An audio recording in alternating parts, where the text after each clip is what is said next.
ஐயா வெயிலா இருக்க, சாப்பிடுங்க, சாப்பிட்டு போங்க, சாப்பிட்டு போங்க.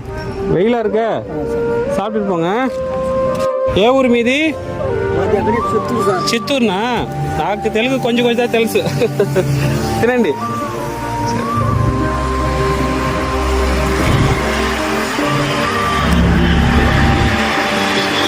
తినండి తినండి. నీళ్ళు తీసుకోండి. అన్నం బాగుందా? சாப்பாடு நல்லா இருக்கா? நல்லா இருக்கா? ரொம்ப சந்தோஷம். சாப்பிடுங்க. தண்ணி எடுத்துக்கோங்க. சரி சாப்பிட்டு போங்க. ஐயா எங்கே இருக்கீங்க?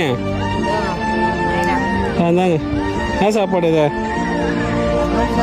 லெமன் சாதமா? இந்தாங்க, இது ஃப்ரைட் ரைஸ். சாப்பிடுங்க. இந்தாங்க தண்ணி. தண்ணி ஐயா நல்லா இருக்குறியா? நல்லா இருக்கு, நல்லா இருக்குதாங்க தண்ணி. சாப்பிட்ட அப்புறம் சாப்பிடுங்க, சரிங்களா? சாப்பிடுங்க.